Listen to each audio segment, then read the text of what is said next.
The old man's hand was shaking so badly the coins nearly slipped through his fingers. Traffic roared behind them. A cold wind pushed trash along the sidewalk. She tried to walk away, but his voice stopped her. "Wait, why would you help someone like me?" And then a black SUV screeched to the curb, doors flying open. Men in suits rushed toward him. Not her. Him. If you love stories that remind you how small acts of kindness can change lives, take a second to subscribe to Kindness Teles, tap like, and share your thoughts below. Now let me tell you how that strange moment on a freezing afternoon turned one girl's world completely upside down.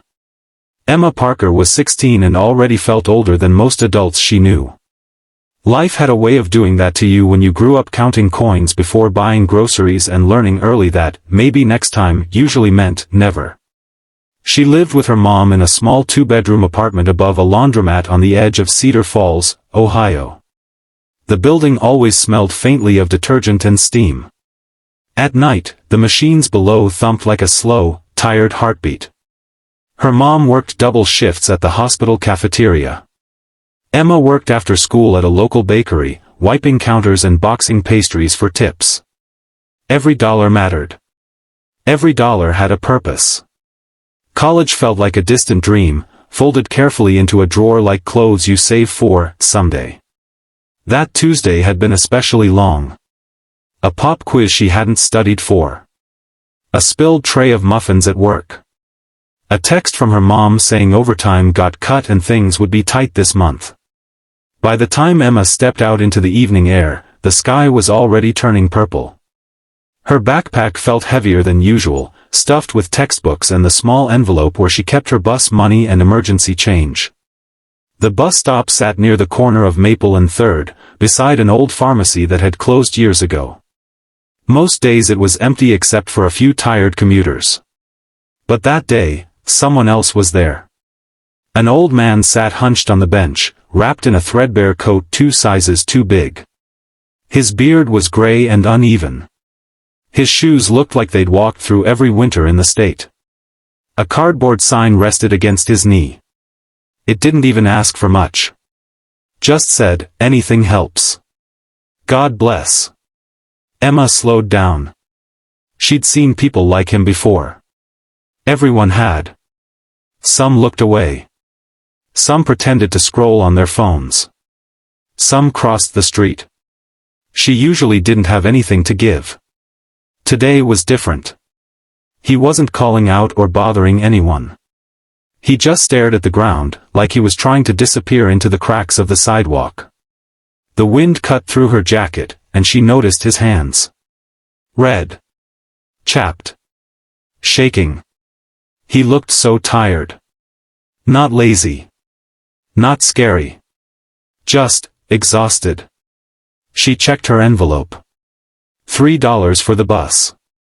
2 quarters. A few pennies. If she gave anything, she'd have to walk home. 40 minutes, maybe more. She stood there arguing with herself. You need this. You're already behind. Mom will be worried if you're late. It's not your job to fix everything. But then another voice whispered back, he's someone's dad. Someone's grandpa. What if that was your mom out here? She sighed softly and walked over. He looked up, surprised, like people didn't usually approach him. She crouched down so she wasn't towering over him. Hi, she said gently. It's really cold today. He nodded. His eyes were pale blue and watery. Colder than it looks. She emptied her pocket into his cup. The 2 quarters, the pennies, even a crumpled dollar bill she'd forgotten about. Then she hesitated and slid in $1 more from the envelope. Now she definitely couldn't take the bus. It's not much, she said, embarrassed. For a second he just stared at the coins, like they were something priceless. His lips trembled. This is more than enough, he said quietly. More than most. She shrugged. I hope it helps. Maybe you can get some coffee or something warm. Something in his expression changed. Not pity. Not gratitude exactly. Something deeper. Like he was studying her. "What's your name?" he asked. "Emma." "Emma," he repeated, like committing it to memory. "Thank you. You didn't have to do that." "I know," she said with a small smile. "But I wanted to." She started to walk away, already bracing herself for the long walk home. That's when he called after her. "Wait, why would you help someone like me?" She turned back, confused. "I don't know," she said honestly. "Because you're someone." That's when the black SUV appeared out of nowhere. It pulled up fast, tires crunching gravel. Doors opened before it fully stopped. Two men in dark suits stepped out, scanning the area like bodyguards in a movie. Emma froze. Her first thought was that something bad was happening.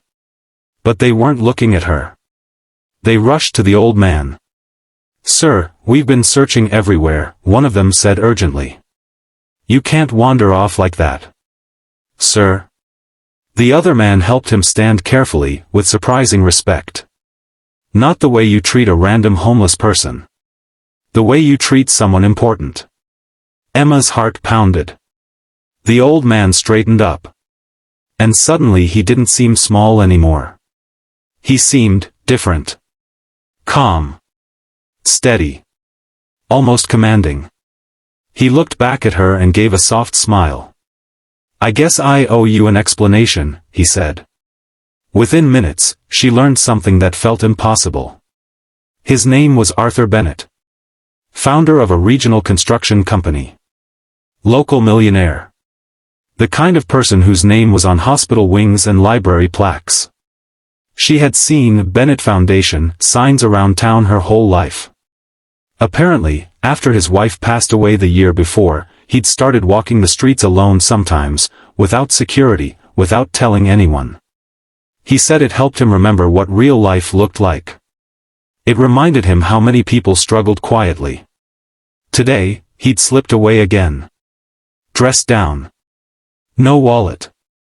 No phone. Just to sit and watch. "And you," he said, looking at Emma, "are the first person all week who stopped." Her face burned. "I didn't know who you were." "That's exactly why it matters," he replied. Before she left, one of the men handed her a card with a number on it. "Mr. Bennett would like you to call tomorrow," he said. "If you're comfortable." She almost didn't. It felt too strange, too unreal. But the next day, curiosity won. That phone call changed everything. Arthur didn't offer her cash or anything flashy. Instead, he asked questions. About school. About her mom. About what she wanted in life. No one had ever asked her that seriously before. When she admitted she wanted to study nursing but couldn't afford college, there was a long silence on the line. Then he said, "How would you feel about a scholarship? Full tuition. Books. Transportation. No strings attached. Consider it, an investment in someone who reminded me the world still has heart." She cried so hard she couldn't speak. Over the next months, things slowly shifted. Not magically perfect, but lighter. Her mom got help with rent through one of Arthur's community programs. Emma started visiting him sometimes, bringing muffins from the bakery. They'd sit and talk for hours. He told stories about his late wife, about building his company from nothing. He said her $2 and change meant more to him than any donation he'd ever received. Because it cost her something. Years later, Emma stood in scrubs outside the hospital where she now worked as a registered nurse. On her break, she'd sometimes see people sitting alone on benches, looking lost, tired, invisible. And she always stopped. A coffee. A sandwich. A few minutes of conversation. Because she knew how small moments could ripple outward in ways you never expect. Arthur passed away peacefully when she was in her final year of nursing school, but he left a note for her. It said, "Never underestimate the power of being seen. You saw me when I felt invisible. Now go see others." That note stayed folded in her wallet. Even now. Because kindness isn't about how much you have. It's about what you're willing to share. A smile. A dollar. A moment of your time. You never know whose life you might be touching, or what storms they're quietly fighting. Maybe the person you help will change your life right back. So next time you pass someone who seems forgotten, pause. Look up. Be brave enough to care. And if you have a kindness story of your own, share it in the comments. Someone out there might need to hear it today.